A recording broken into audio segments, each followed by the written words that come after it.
Michio bia your friend me great Zebila. And then pese minka busuma sem achre obia. O problem bi ubet my friend great Zebila. Na mi hu kwen bia me befa so na boa o. Na bibia be yi ama o. O problem bia wo bi. U pese on tu kwen ako abrochi. U pese uware na wanye wo ba wanye wo akola obetima frame na ma ye bibia ma na mama obe 1 month obe hu kwan bia obe fa so na bibia ye ama na wo problem bi e say like obi betima frame na ka say o court case enu nyina de be 3 days mbe ye bibia court no be jai asasem no na wa ye free. So me the great Zebila and then mpese min ba mpese min ka tumi asem a kire obi unim baby a tumi betima ade a tumi betima ye unfa tumi ndi agro ba nipa bebre dosu ye hu kwan bia be fa so obi betima afro na ka se ni se o frɛ se no ka se nyabotre na tuan na mo na bia great Zebila honum no na hu kwan bia e fa so na problem be solve. So I name pese me we oba na bema wo abrochiri ana wo Ghana fa number no na frame me na me hu kwan bia mbe fa so na boa na wo so hu se tumi wo ho. So ane pese me chie obia to na mu na bra na hu kwan bia mbe fa so na hu ade ye frɛ tumi ana abuso ade busum betima ya na ade tumi betima ya ba mi pese mi nka asem bibiri because batakari doso yan hu nkirmu papa eti se onya botre na fa kwan nu kakra because unnanti akọ baby na wan dru baby a ukono untimi nka se wa bre untimi nka so nya botre na tu anamo na bra great Zebila honum no na hu kwan bia me be fa so na boa na o problem ni nyina be solve ade bia wo problem bia wo frame na ka kire me unti wo abrochi na wontimi ba me hu kwan bia me fa so na boa me hu kwan bia na fa so na boa so unnanti na wa tu anamo na bra tu anamo na bra ya wa ade e frɛ tumi ya wa ade e frɛ buso obi o onni ma ade e frɛ tumi ba o ka se o tumi obi o onanti akọ ka kire nipa ne se o ma no buso nipa on man ye so onu so obefa buso na akọ ka se obeboa nipa entimi ye ba buso na ube sorry u ya akola na ube sorry u papa ya buso ma se u mami su sa u family nyina ye sa u de una onim tumi no ba obi o ko obi ho no se o ma no tumi nipa no nyam ma no o dwane akoska se onu so onim ade tumi betima ye mami papa eja to anamo na bra the great Zebila honum no na hu ade ye frɛ tumi enye min pese min ka asem bibiri problem bia wo first na be start no maka se u pese un tu kwan akọ abrochi to anamo na bra enye bibia ma great Zebila enu je 3 days juma ba obi betima ka asem bibiri ni nyina enye unni tumi ka se unni tumi wo tumi ka se unni tumi obi o tumi on tumi obi betima ka asem bi no on tumi ye bi ade me ye nipa osu ye nipa so wo frame na upe ade na me ntimi ya ma o me be ka se eja ade o pe no me ntimi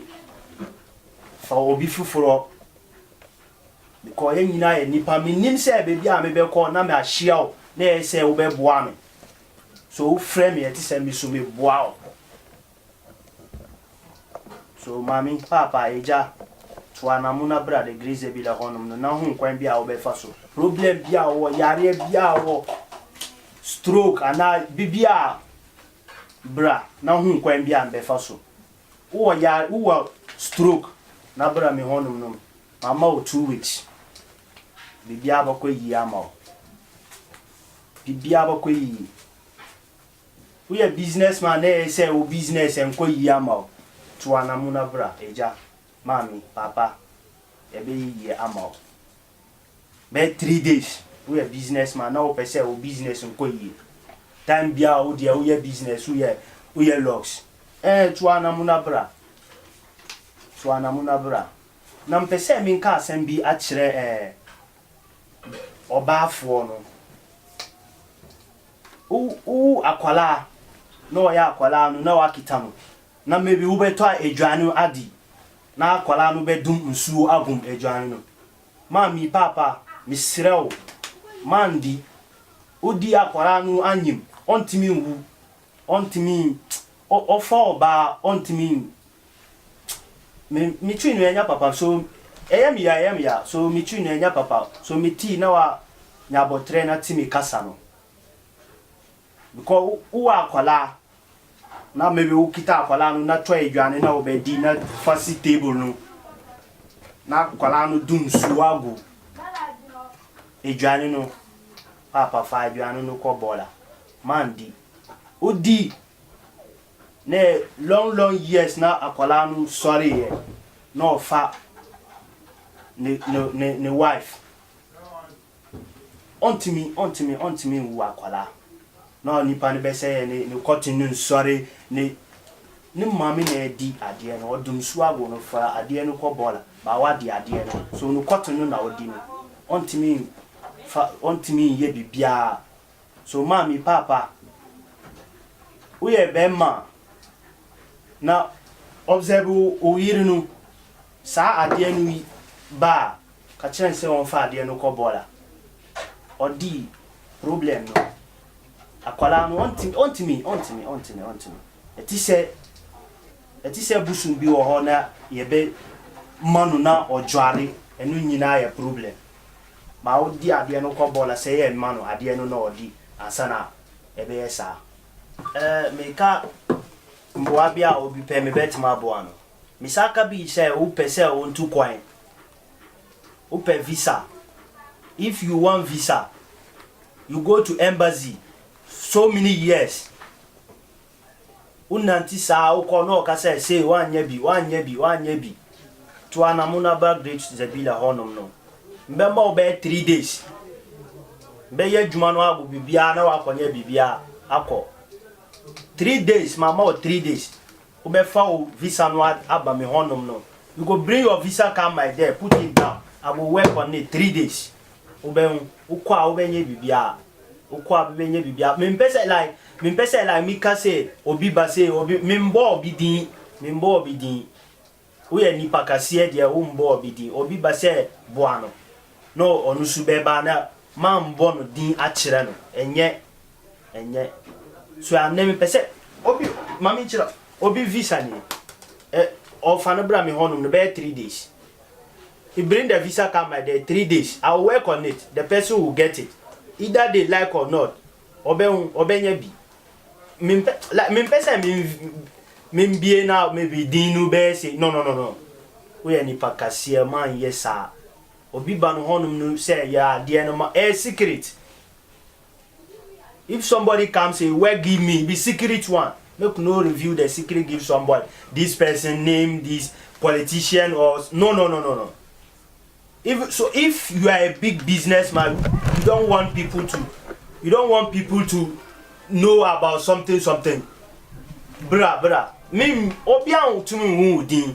Me fa udin a kire obi say like nipa say oba me honum no or yes say Debbie. Me yes say. Obi visa ni me ba mpese me kire o say evidence na mpese me dia kire o say. Obi visa na enya ba ko pe. Ebi o bebre ba me mpese like upe Canada, upe USA, bibia ubenye bi. Bibia ubenye ba me pese me for we be evidence. I want to use this one show you it be evidence, but I don't want to open the name for you to see. Because if somebody come your there to help, it be secret between you and the person. So man can obi say politician say no man yes sir. We nipa kasiye pa man yes sir. Man yesa eja papa mami upe visa bra bibia o problem bia be solve mama 3 days busum na mbedi ye djuma no me be ye bibia ama ade bia busum no pa na wo so na wa ya ama no na ko bibia wo ko umba me hono na enya me problem me de ma ye me adwin se ma boa so we ni papa na ba chiem se nana me da se mate umba de o no problem nyame na ye sa ubo bi later maybe every my any panesu sa boa wa na omba bio enye problem bia bra mi honum no upe visa be 5 years na wa nye bi passport then bra me di we actual example me di we actual anka me bet ma bio na wa undi ba enye me ani papa na me nimbe bia life kosi. I know what life is. So I don't reveal secret to people. If you come my there, I have some temper. If you I get plenty people for the temper, but I don't have to mention this one day the group, this person, this politician. No. Me nkasa. Nipa bebre wa me group no. Nipa bebre me wa group bi uba me honum no be 1 month. Mama will be 1 month. Ade bia odihye temper no. And sa busum no ubenye bibia kama ebe yamo wankasa beba bakase nana sisia me dasi ma fall say me godfather nipa bibiri wo temper no mama be 1 month bibia ope o business asam na o di ma temper no ebe ko yama o be say on tu kwan o be say on yese o be skadie enu de jai ebe fast am on say like joke ba onim ade to me ye frɛ busum umfa to me ndi agro em ya me pese me nka asem bebiri but me hu say nkonfo kase enye me saka say we are businessman na ope say like business nko yi ama ana ope passport say ubeko abuchi akoye o business na o saba Ghana enye bibia uko embassy no na be 5 years na wanya passport no to anamuna bra great zebile honum no na ma ye bibia ma be 3 days ubenye bibia kama na ko bra na ba me honum no ka say na me shirame en we de enya asembia enya bibia 3 days ubenye bibia upe ufa o passport no bra be ye bibia 3 days misaka say like obi pa nipa bebere passport wo me nchen na me ye mi we 3 days obeba be onye obenya bi embassy no omu pe ana obenya bi embassy no omu be fast stamp say obe friend say be di udie ba obe nanti sa 5 year obi o 5 year obi o 3 years obe say sika no nyina onye bi jai bibia na to anamo na bra me honum no na me nchire o say ade ye frɛ tumi ewo ho ana busu ewo ho so we business man suru bra me be say ye ana onne businessman na o pese o nko aburuchiri o mpe passport na ko aburuchiri na fe na pe djuma na ye to anamo na bra na me ye bibia ama o me be say ye ade bi ama o duru aburuchiri no uko Canada USA Spain bibia me ma obe 1 week obenye djuma kase time na obebe Ghana no fiefo no be hu se ya wakọ abrochire ukwai no eyeyi ama ba ni pe bia nim sa because obi betima wo Ghana na say nyami kase obenye sika wo Ghana na obenye sika wo abrochire mami papa mansuru tu anamu na bra na mi ye bibia ama u sorry na o adwuni kase o man si kwa abrochire na ye wal bra be ye bibia ama be ye we busy misawa we business oni ma de we ade free heavy protection we businessman na me ma we wo ka no su na ka no benya accident wo de kai wo be ko we min ka bibia iti se wo ba se min ye bi ama na me chira wo so wo be hu se ade we enya ade kituwa na me kita ne se mami be oba mbet ma ye no ama oba I can do it a give woman man too can take it upe protection bra na me ye bibia ama ba sisi a wo ade se oni we say bra na me nchira o say ade we na ma ya mo na wo so wo be kwa hu say kai enya ade kituwa na me ya ama no ba time na wo ba na me ye na wo be ka say oh ade we mami papa me ya ama wo be hu say ade we hu ade we juma obe unda ofie ba obe ba me honum no ka say oh nana mami dan wo honum no na me nda because ade me ya ama no ade me ya ama no what I do give you no you go be happy for your life ton it bibi anti me how uwa brochiri na say umami na how u papa na how unua na how bra enye bibia mi nku nipa no but ade me be ya ama nipa no so okoba bi say nipa ye bibi ama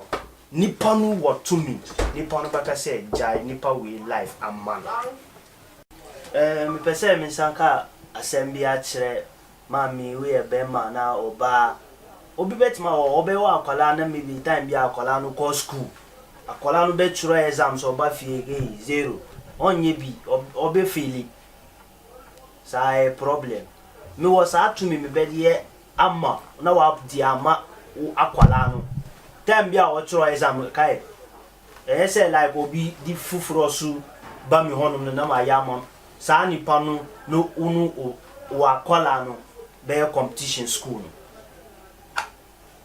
me ye bi ama na wa di ama wo akwala no na next time na akwala no chiro exams no na di papers no abrel wo be frame aka say me da se nya me nhire me have the busum if you have child the child they go school write exams no pass I have power busum to command give the child to have the power to pass the exams therefore you yourself plus your family will be happy all the time but if you have child go school come 0 you will not be happy about the child too will not be happy so who akwala no okọ school na ba na ye be 0 oh man ka say akwala no fault debi enya akwala no fault bra na me ye bibia ama na wo so be hu say to me wo na problem tin akwala no fail no na misa wo bi wo aburu chiri na wo document say wo be ye document wo nye document bra frame call me you will get the document 4 days time I'll do something for you 4 days you will get document obi o wa aburichire onyenye juma somebody they Canada you don't get work call me Great Zebila I will help you to get work good work for there where you are mbeye bibia kama ama no wanye good work aya aburichire na oba fie ofie no baka say we de say okwa abruchi e boga onye bibia oyo wasika frame na bra me pese me bo bi di be example no me nkasa ba me nim me kuma no de wo so mami papa we be ma na oba to anamu na frɛ Great Zebila na bra na on problem bia won bet ma solve am problem bia and yes say misumika say I'm not God but me nim ade me bet ma fa busum na ye ana spirit baby am you me bet ma command baby am you problem bia o di bre me bet ma command me bet ma sori na so na me bet ma sori na share singlet and pona bra USA na command bibia problem bia wo am enye say me yes content no me bet ma ye bibia spirit there e wo spirit ade frɛ busum ɛwɔ ade baby a odi mi ahye me betima ye bibia mo problem bia na mas me be ye bibia mo na masa mo time date na bibia be okay ama document be ma date passport be ma bibia be ma date o pe juma be ma date na wanye juma no ade bia wo ware na maybe unu ukununu time bia antakwa mami jai bibia na frame ana papa e betima ye na ese problem no ese mami no na ewo problem no ana papa una wo problem no man kunta kwa tuana muna bra leave the fight and come. I'll do something for you to give you if you want for twins for self. I will do something for you to give your husband good chance to be happy and brilliant. Anything you talk, your child will say, Mama, I know. Your child will bring the results for you for school exams. You will feel happy, you will laugh and say, God, I thank God. Ubeka say, Nyami, Mr. Why you be amam? Mami long life na ma akola no so long life. Ubeka sa you na wasa fa phone afre me say, Nana, Mr. O. Ade a we ya mami no. Mi dia mi ntimi ye bibia ama o, nyami na ye bi. Nyami be ye bibia ama o. Be ye bibia kama ama o. I will do everything clear, your problems will be solved, and I will give you date, time to be normal. Obi or somebody they you go marry like 10 years. You know go get pregnant. You know go get belle. You know go anytime problem. Obi or girl be or baby or time bia ne kununu ana ununu kununu be won say oh sisi a tango my wife no onyim ebe kodu be 3 months 4 months ebe say obe dana sorry moja be ba blood will come pregnant no I say problem papa tuana muna bra untuana muna bra obe ka say wife no ashada na yesa ma misira wonye se o shada problem bi wo tuana muna bra na me ye bibia ma na more time within a year na also be won say oh time bia wo be drive car no akọ baby a wo be wo be di wo akola na si front na mama me no call back time bia we will be happy for your family papa mami me pese me ka sem bebre tuana mo na fa na mo na friend problem bia wo be ye bibia ma ade bi unwe obetima hu na be ma be ko na di shew ne packet ana oba be hwe na di she say we me betima ye bibi abo na wa di she time bia obetima yi ade bia obe bi obe yi bi ho oba me hono no say me ye bi agu we na time bia obenya sika kase peswe mbe ye bia mo betima ye bi agu we I can do something for you. You hold these pets. Every Friday night, you get like $20,000 for inside here. $20,000.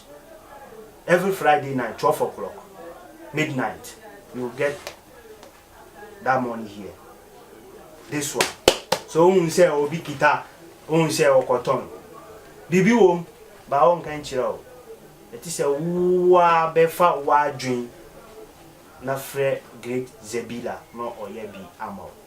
so we dia we juma ye frɛ power command ba wo pese wo betima frɛ no packet no dry we me dini juma problem do wo frɛ problem bia wo me Great Zebila me busum me pese like me be I don't want to beat my chest but Eyemiya obi betima frɛ na explain problem no dosu nya botre nya mi na yesa ba osan be kire wo kwan bia wo be fa so na bibia be yie Misaka bibi say maka sem bibiri mentimi ma papa ma me mentimi hu problem eti say to anamuna frame ba me pese like me nka say ba me pese like me obi o nipa de sa na nipa ti pese like me ye bibi na osube hu say ba em say ba man ba me pese me ye bibi kakra na osube hu say to me or na busuma na spirit power yo me ka sem bebe ba sisi am pese like me ye adie kituwa bi na nipa betima hu say o to me there